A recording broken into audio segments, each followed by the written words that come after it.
All right, everybody, welcome back to the channel, the main event here. And today we're going to be going over the Lille Regional Championships that was won by Nils Dunlop just a couple of hours ago before making this video.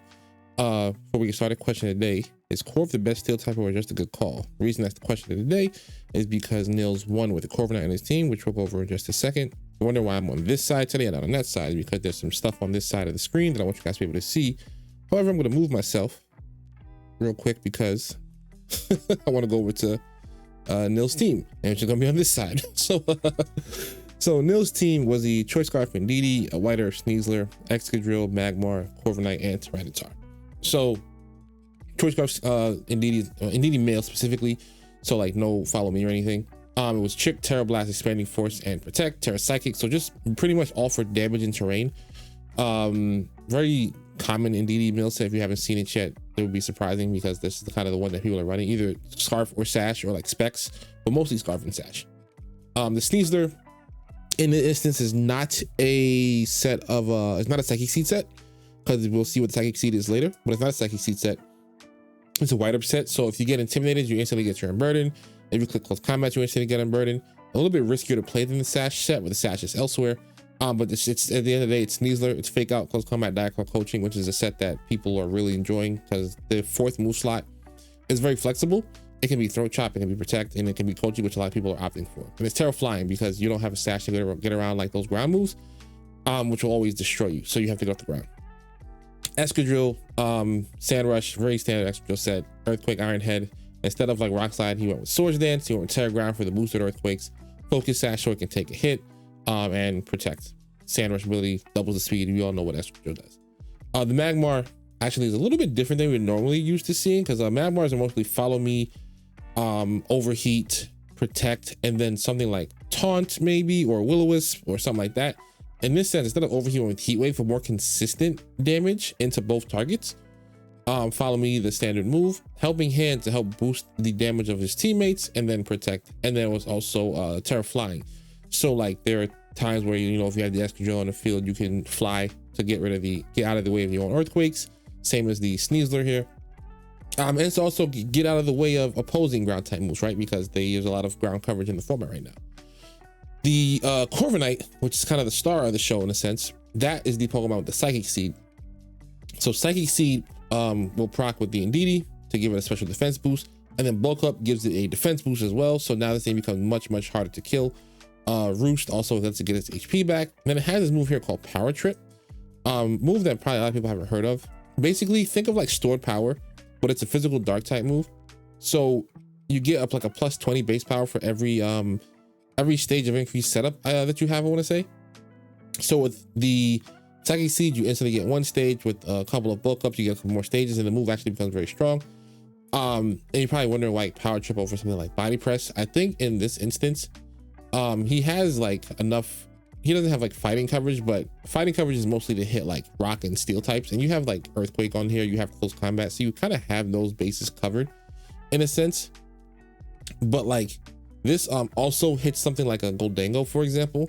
It also hits like ghost types if you don't have the T-Tar with you, because you look at the rest of the team, like it might struggle to hit certain things like ghost types. Like obviously you can hit Dango with this, but there are times where you can't just always spam T-Tar Excadrill. So you're bringing Indeedee, Sneasler, Magmar, and Corv. Heat Wave is just not enough damage into it. Neither is into like Goldango, and neither is like Expanding Force. So with this, you can kind of set up in front of the Dangos, because they also have a hard time hitting you without setting up, and then you can roost away damage. You have the Psychic Seed, so you can kind of take those hits better from Goldango. Then you can hit it back with Power Trip, right? So you can hit those. You can hit any other ghost types, Terra Ghost Pokemon as well, because people will tend to Terra Ghost out of like fighting weakness, Terra Ghost to get out of fighting weaknesses as well. So it's a really cool set. Really cool set.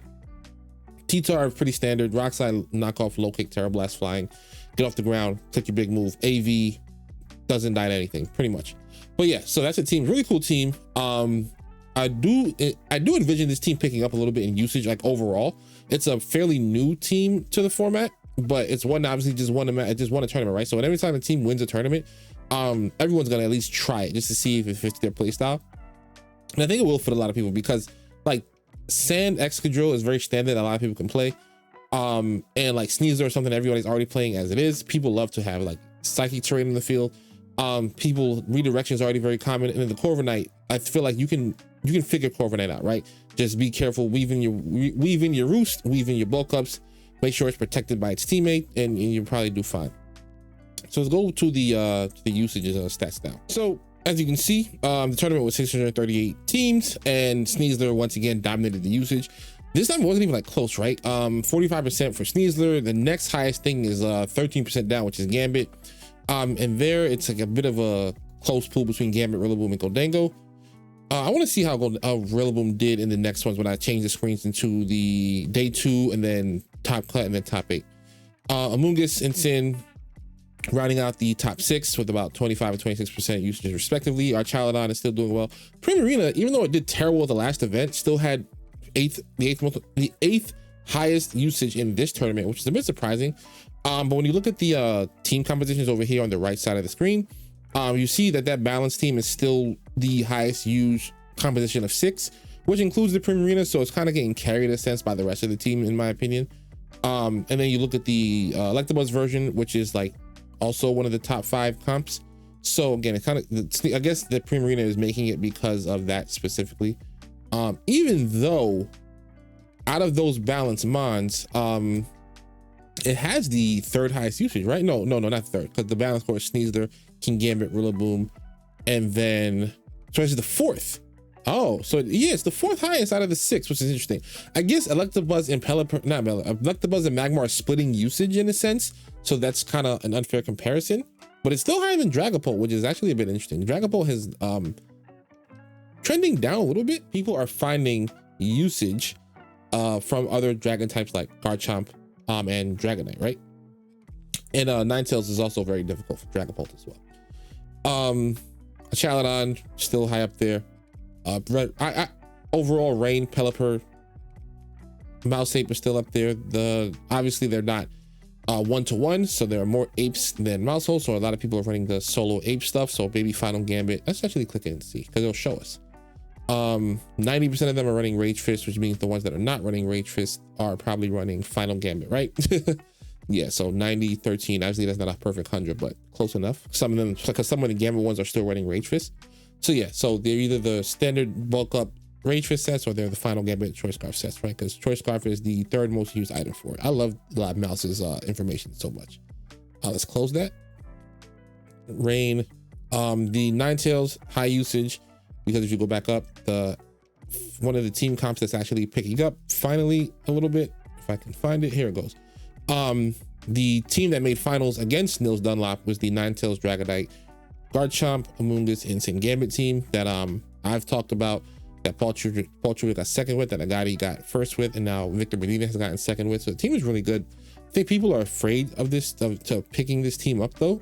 Like really the usage is not like higher, like in the top like 5. It's because not a lot of protects on this team. The original version, or the version that I most recently remember using, it was Specs Ninetales, Lumberry Dragonite. It was like a Banded Chomp, AV, Incineroar never has Protect, and the Amoonguss had like Clear Smog.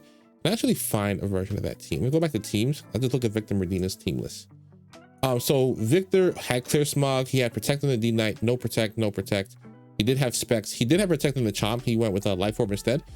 So 1 Protect, 2 Protects from the team instead of 1. I think the limited number of Protects on the team scares people off because Protect is a crutch for a lot of people. But like people like Agati, Paul, and Victor, they are able to position themselves where they don't always need to click that button and make finals or tournaments, if not win them. So shout out to those guys. Let's go back to the list here. DD Female still had an EM, but both of them are pretty high up. Everything else here is like pretty standard stuff you'd expect to see in any tournament. What I like to do as well now is go to the bottom just to see if anything cool popped up in the tournament. 2 Rotom Washes is funny. 2 Slackings. Garga's cringe. And the Executor is back. 5 Kilowattrels is funny. Anything else? Oh, for Alligator, my dog. These are not like things you have to watch out for in tournaments. But if you guys saw the stream game, there was a Tentacruel and Avalugg. They were on the same team. I forgot the player's name, but if we come across it, well, actually, can we click this and see? Does it show the player who used it? No, it doesn't. I forgot his name, but it was on stream. So go check out the day 1 streams. It was the last match. He was playing against Jamie Boyd, and he had Oh, that's not Ichigo. He had Tentacruel and Avalugg on the same team. It was actually really funny. Anything else interesting? One Mudsdale. So yeah, at the bottom you'll see like all the weird things that some players may have brought and didn't like have as much success with, but it's kind of just fun to check out, right? Anyhow, in the day 2, Sneasel's usage actually increased from 45 to 51. Gambit also increased. Rillaboom also increased, if I'm correct here. Let's go back up. Rillaboom went up 8%. That's actually insane. Gholdengo increased from 27 to 51. That is wild. Incineroar jumps up to oh no, that's the win rate. I'm looking at the win rate. It jumped up from 27 to 31, and Incineroar went from 25 to 27. Primarina actually stayed consistent this time, because in the last tournament it like tanked. In this one it had 22% usage, 48% win rate, and then in day 2, 22% usage, 45%. So like it actually played much more consistently this time. Dragapult is at 22% for day 2, whereas it was 19%, so it increased. So a lot of the good stuff played very, very consistently in the tournament. That may be a nature of like the EU regions just being really, really cracked at playing the balanced teams. Yeah, that's kind of just it. They're just really good at playing the balanced team. So it's actually not super surprising to see that these mons stayed consistent, if not improved in quality from day 1 to day 2. Did anyone get bumped out? A Charizard was top 10. Did it stay top 10? A Charizard was bumped out of the top 10 for Dragonite and Moongus. So like the if we look at the let's look at this here, right? Let's look at the compositions of 6. So the Balance Core actually increased in usage in day 2. There was some Excalibur appearances, which is really interesting because I think it's a very good Pokemon in this format. Let's see. You know, this core stayed outside the top 5, which is interesting enough. But it did bump out the Archaludons, which is funny because the Archaludons, the rain composition is still very, very high. But yeah, it was bumped out of the top 10. Magmar continues to be the premier follow me users over Electabuzz and Clefable, and I'm not exactly sure why. Maybe it's because of the damage output, because you get so much out of Overheat compared to the other moves. Yeah, Overheat is just 3rd highest move, and I guess it's a support Pokemon that can still kind of like torch things like the Amoonguss. Yeah, that's probably really what it is, that it has a better matchup into Amoonguss and the Steel types, versus like Electabuzz is good into the Steel types but not great into the like Amoonguss, because it can't hit Amoonguss back at all. So I guess that kind of makes sense to me. Yeah, that makes sense to me. It makes a lot of sense to me. Let's see. Volcarona was top 15 in day 2. The pre-2 Ursaluna and Porygon 2 right next to each other. Still a good core. So a lot of the cores just if you look at the list, it's not a lot of change, right? It's very, very consistent. Not much change from day 1 to day 2 at the top rank. So let's look at the top cut, which is 20 teams. And once again, not a lot of changes, right? Everything here is just kind of the same. I will say the European region is very consistent. There was one Excalibur in top cut. Let's see what set it ran. It was Ice Shard, Icicle Spear, Protect, Scale Shot, loaded dice set, which I think is very strong. I was wondering to myself how Excalibur could work in this format, because I knew it could, but I just couldn't figure out how. And I think this is one way you could do it, right? It's just you use the loaded dice set, put it next to your because this played with this is the teammates, these are the teams right here. You put it next to things that can protect it from those from Incineroar and the Intimidate drops. You want to have a Defiant user of some sort, right? Something that makes Incineroar not always want to just cycle in and out in front of the backs. You also have Sneasel, which threatens it really, really heavily. So I think that's a really, really good way to use it. You get your speed boost with Scale Shot, and it has a beefy high attack stat, right? Like it's 145 base. So not having a boosting item is not the end of the world either. And I think Ice Shard is good for the priority. You see this kind of like balanced team here. Doesn't really have like speed control, but it has Ice Shard and Sucker Punch for priority. It has Fake Out users for like board control. I'm pretty sure that this Dondozo probably had Yawn. I'm gonna look for that Dozo if I can find it. Let me see, where's the Dozos? There's 4 Dozos.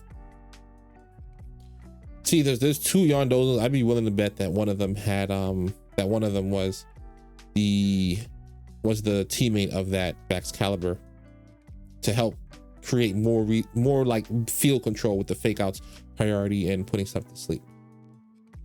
Anything else interesting from the top cut at all? Executor made top cut again. That's interesting. Samurai Hisui made top cut. I think that was Eduardo Cunha who was using Samurai Hisui, but I think it's a good Pokemon right now. Alka Cutter knockoff. Oh, knockoff over Night Slash. because Night Slash gets boosted by sharpness, so I'm interested in seeing that. I wonder why. Knockoff has more utility, yes, but Night Slash is boosted by sharpness. Sacred Sword, obviously. Oh, you're in Sucker Punch in Sacred Sword instead of a fourth. I guess Sucker Punch makes sense because it's slow. Sucker Punch does make sense. I think I like that. Terra Ghost. Oh yeah, because it's weak to fighting. So that does make sense. And you can also, you don't have Protect because you have Assault Vest, so you don't want to get faked out. You can just like ignore the, you can get intimidated and Sonora tries to fake you out. You Terra Ghost, you hit it with Aqua Cutter, and you might crit because it has an increased boost, and you have Sharpness, and you just KO it in one hit. So that is actually really, really cool. Arcanine Hisui made top cut. Shout out to Arcanine Hisui. Vivilia made top cut. Jump Fluff, so the Sun stuff also made top cut. Let's go to the top 8, which I already have prepared as well. Actually, no, before we do that, let's go back over here to the team compositions of the best 6 composition of top cut. Not top cut, yeah, top cut. It's Goldango Rain, and then also the Balance Core also makes up the highest percentage. Go to the top 5. It's just range stuff and balance stuff. Okay, so no point in going through that too much. And did we look at it? Yeah, we looked at it for that. So now we're going to top 8. Top 8, more of the same. Magmar does jump up into the top 10, and Rillaboom does drop down a little bit, right? Actually, let's see. The Rillaboom was 3rd here, so it stayed in its pole position. Stayed close to pole position. I say pole position means 1st place. Don't want to misinterpret that. But it did drop down here, which is understandable because top cut is only 8 spots, right? Things happen. But for the most part, a lot of the top Pokemon stayed at the top. Yeah, not a lot of change there. The Executor though did make top 8. That's actually really funny. That thing is doing really well. Torkoal Executor is doing pretty well. And then we look at the compositions of 6. Oh, there's no composition of 6 to look at, apparently. That's interesting. I guess because there's only 8 teams, so they're all equal, right? If they're not split teams. Let's look at it. Let's see. Teams. If we look at the teams, it'll tell us. So if we look at the teams itself, you'll see here that none of the teams are exactly the same. So there is no composition of 6 to look at because they're all unique. So they will all share a percentage. That makes perfect sense. So yeah, this is the Executor team. I actually want to try this team out. If you guys want to see me try this out on the channel, let me know. I'll find a rental or I'll build it and we'll see if we can make it work. Rain was in top 8 1 time. Sneezer's in top 8 4 times on 4 different teams. Yep, 4 completely different teams in a sense. 4 teams that play similarly, but 4 teams that are unique in their builds. The Agadi Paul Chua team is up here in 2nd.